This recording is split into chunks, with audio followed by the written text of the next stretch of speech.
Hello and welcome to my channel. My name is Dewayne Kimble, owner and founder of CAMD89 VA Claims Consultant, Leave No Vet Behind, and also I'm a United States Army veteran.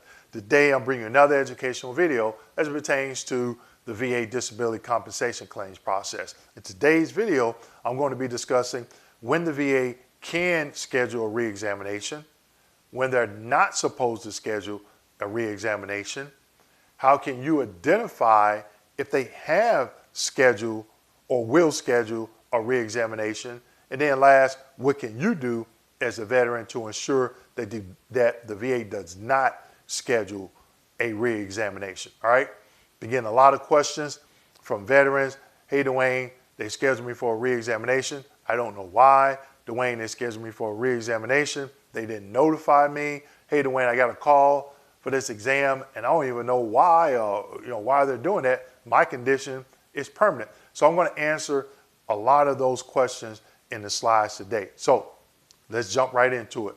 Slide number one. Here in slide number one, this is the M21 reference, criteria for requesting review examination. Now, this is just manual reference, the M21 manual reference, okay? At the bottom, you see the 38 CFRs, which in the next slide, we'll go over that as well so you can see the difference, all right? So it states, request a review examination whenever there is a need to verify either the continued existence or the current severity of a disability. It is likely that a disability has improved. Evidence indicates there has been a material change in a disability. Evidence, if they don't have any evidence, how would they know there's a material change, whether it has improved or not improved? The current rating may be incorrect. That could mean the rater assigned a particular percentage in the C&P exam, based on the C&P exam, and that information is inconclusive, okay?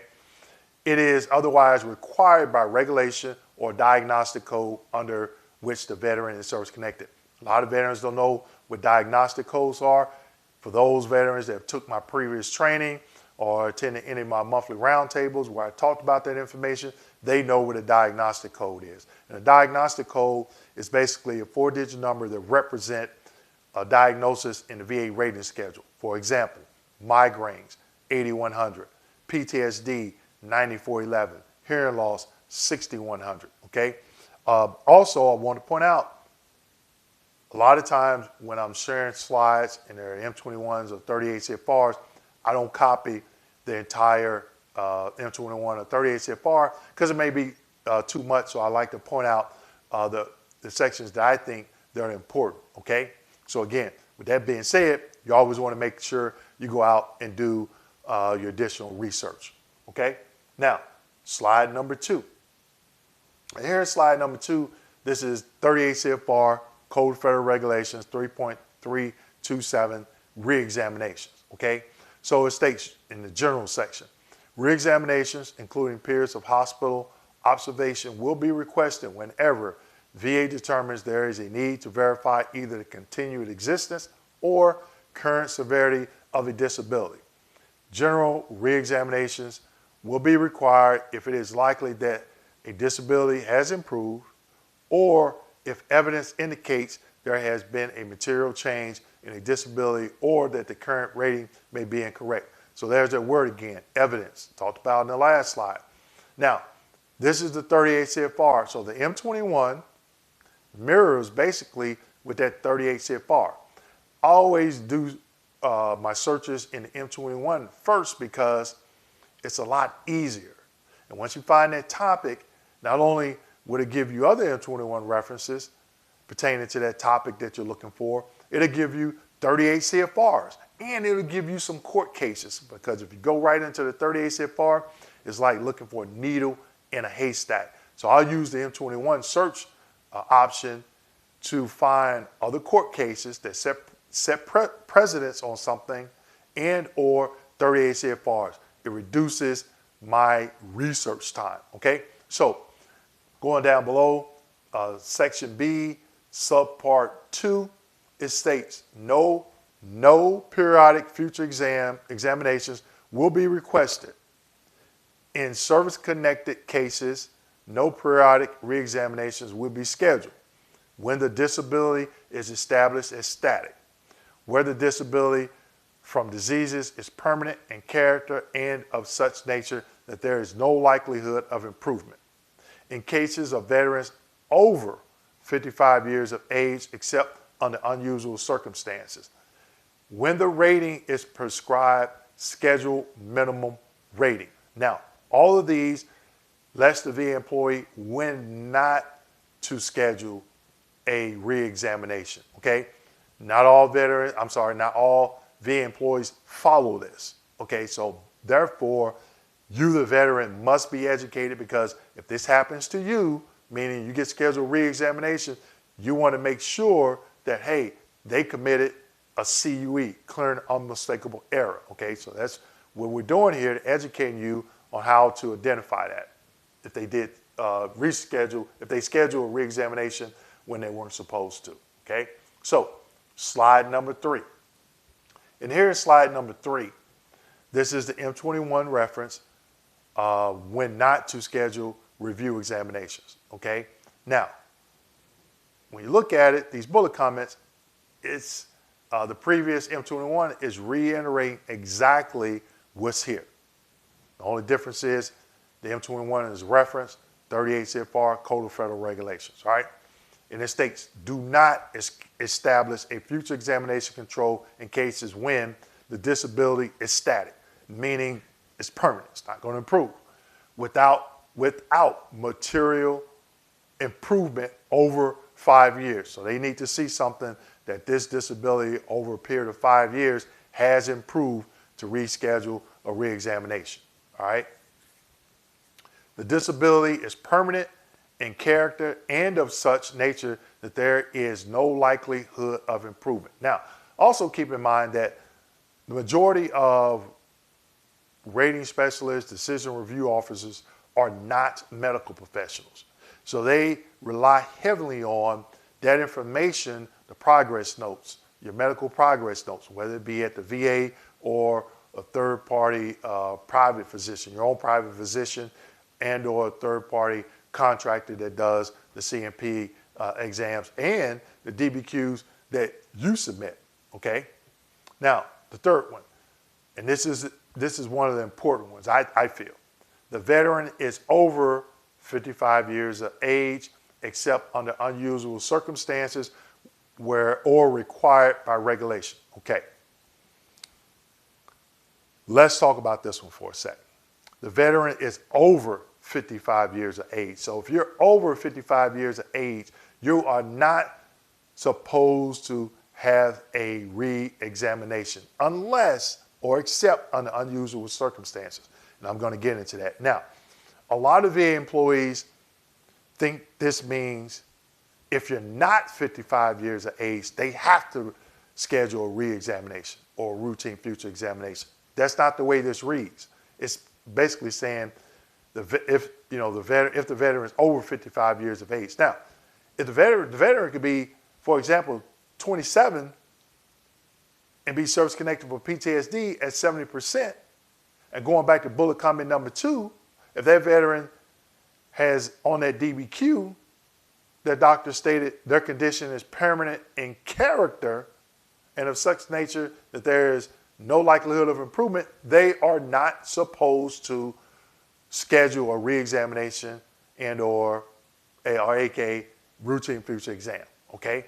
Now again, the veteran is over 55 years of age. Now the second part of that, except under unusual circumstances. So let's say a lot of times where I've seen veterans get scheduled reexaminations if they're over 55 is if they have some type of cancer, okay? Because cancer, they have to schedule it every 6 months to see if the cancer is in remission. If it's in remission, then the rater needs evidence showing what are the current residuals of the previous cancer, okay? And that's why knowing what the diagnostic code criteria is for those residuals is key, because when you go to the exam, you can explain to the examiner, hey, these are, my cancer's in remission, these are the residuals that I'm having based on the diagnostic code criteria for that particular cancer, okay?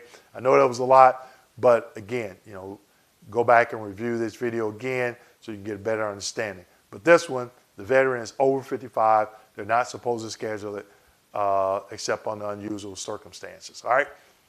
Then fourth, the evaluation of the prescribed scheduler minimum within its DC. DC, again, diagnostic code. We're talking about diagnostic code again. So how do you know the prescribed scheduler minimum for that particular diagnostic code, okay? So let's just take tinnitus. If you look up that diagnostic code, I think it's 6260 or 6280, it's 10%. 10% is the only percentage that you can obtain for that, all right? So that would be the minimum. So they can't schedule a routine future to knock you down from 10 to 0 because the scheduler minimum is 10% under the diagnostic code for tinnitus, all right? The evaluation is 10% or less, okay? So again, you need to go to that diagnostic code and figure out what percentage, you should already know your percentage, but when you go to that diagnostic code criteria, it will tell you, are you at the minimum, all right? The evaluation is 10% or less. So for example, if you're 10% for a knee, you're not supposed to schedule a routine future if your diagnostic code is 5260 or 5261, which it is a minimum of 0, but you're at 10%. Okay, so they shouldn't schedule a routine future saying, hey, it's going to improve and try to knock you down to a 0. All right?